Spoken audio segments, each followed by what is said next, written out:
ഞാൻ 7 ദിവസം ഞാൻ അവധി ആദ്യമേ പറഞ്ഞിട്ടുണ്ട്. അതിനുള്ളിൽ 30-ാം തീയതി ഉണ്ടാവും. ഞാനൊന്നും പറയുന്നില്ല. ചർച്ച ചെയ്തൊന്നും നിങ്ങൾ പറയാനില്ലല്ലോ. ആ അൻവറിന്റെ കാര്യം വിട്ടേ. അല്ലല്ല, UDF-ന്റെ കാര്യം നമുക്ക് കയ്യിൽ കാര്യം. അതായത് UDF അൻവർ എന്ത് തീരുമാനം എടുത്തോളട്ടെ, അൻവറിന്റെ കോർട്ടിലേക്ക് ഞങ്ങൾ വിടുന്നു എന്നാണ് പറയുന്നത്. ആയിക്കോട്ടെ, ഒന്നും പറയാനില്ല. ആയിക്കോട്ടെ.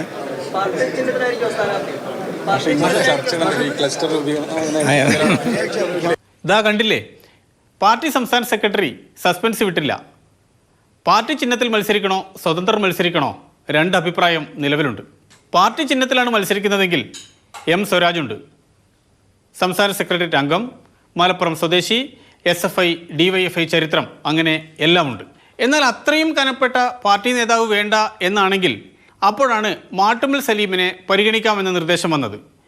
അദ്ദേഹമാകട്ടെ നഗരസഭാ ചെയർപേഴ്സൺ, മണ്ഡലത്തിൽ ചിരപരിചിതൻ. കുറെ കൂടി വനിതകൾക്കും പ്രാധാന്യം വേണം എന്നാണ് ചർച്ച വരുന്നതെങ്കിൽ അപ്പോഴും CPM-ന്റെ മുന്നിൽ സ്ഥാനാർത്ഥിയുടെ പേരുണ്ട്. അതാണ് അഡ്വക്കേറ്റ് ഷെറോണ റോയ്. യുവാക്കളെ ആകർഷിക്കുന്ന സ്ഥാനാർത്ഥി വേണമെന്ന നിർദ്ദേശം പാർട്ടിക്കകത്ത് നേരത്തെ തന്നെ ഉയർന്നു വന്നിട്ടുണ്ട്. അങ്ങനെയാണെങ്കിൽ DYFIയുടെ ജില്ലാ പ്രസിഡന്റ് P ഷബീറിനെ പരിഗണിക്കും.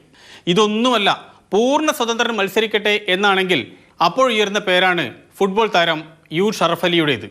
നേരത്തെ 2 തവണ മത്സരിച്ച പ്രൊഫസർ M തോമസ് മാത്യുവിൻ്റെ പേരും CPM-ന്റെ പരിഗണനാ പട്ടികയിൽ ഇപ്പോഴുമുണ്ട്.